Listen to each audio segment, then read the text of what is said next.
صلی اللہ علیہ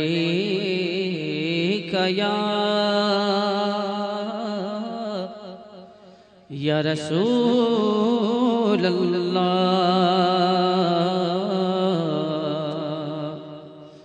وسلم علیک یا حبیب اللہ۔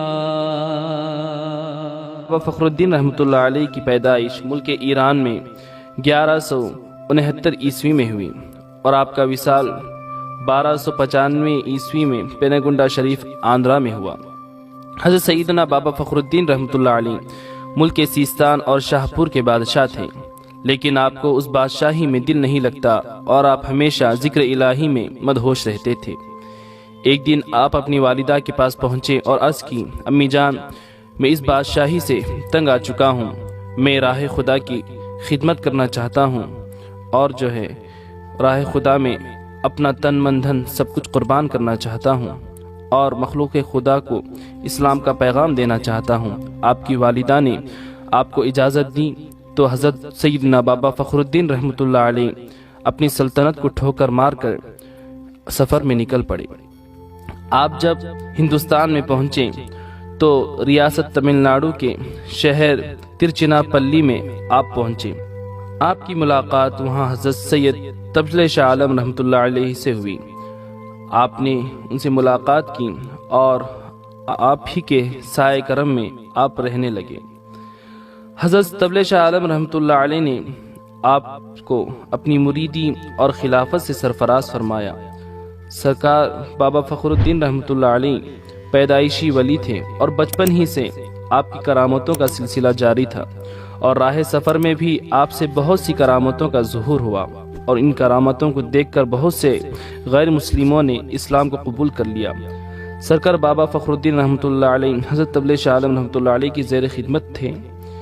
ایک دن کا واقعہ ہے کہ ایک مرتبہ ایک شخص جو تاجر تھا اور حضرت تبلِ شاہ عالم رحمۃ اللہ علیہ کا مرید بھی تھا، ایک سمندری سفر میں گیا اور 20 دریا میں اس کی کشتی پہنچی تو اچانک ایک زوردار طوفان آیا اور وہ کشتی غوطے کھانے لگی اور وہ ڈوبنے لگا۔ اسی حالت میں اس مرید نے حضرت تبلِ شاہ عالم رحمۃ اللہ علیہ کو مدد کے لیے پکارا تو یہاں حضرت تبلِ شاہ عالم رحمۃ اللہ علیہ ذکر میں تھے۔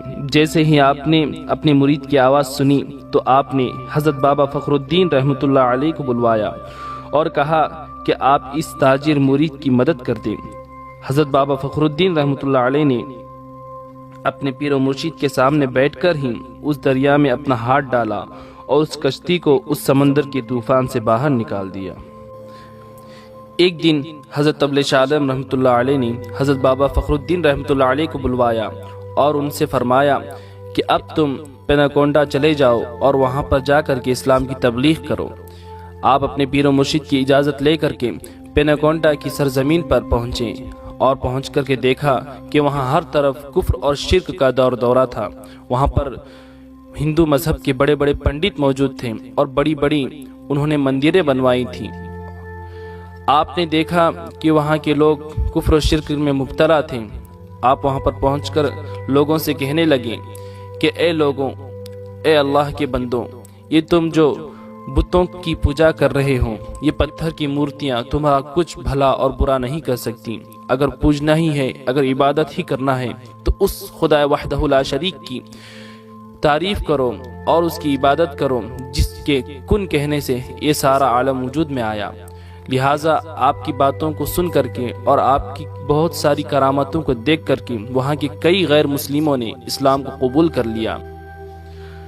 جب دشمنان خدا نے دیکھا کہ اسلام زوروں سے پھیل رہا ہے اور کئی لوگ روزانہ ہزاروں کی تعداد میں دامن اسلام میں آ رہے ہیں تو انہوں نے ایک سازش رچی اور حضرت بابا فخر الدین رحمۃ اللہ علیہ کو ایک چونے کی بوری میں بند کر کے ایک تالاب میں پھینک دیا۔ وہ تالاب آج بھی پینگونڈا میں موجود ہیں۔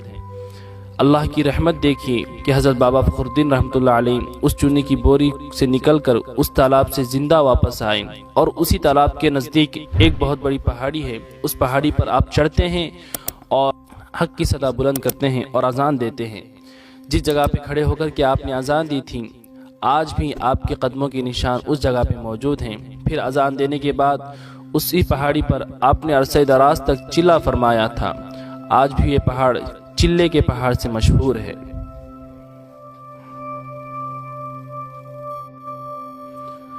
حضرت بابا فخر الدین رحمۃ اللہ علیہ کی کرامتوں میں سے ایک کرامت یہ بھی ہے کہ یہ جو آپ کو پیڑ نظر آ رہا ہے اس کو شکر کا جھاڑ کہتے ہیں۔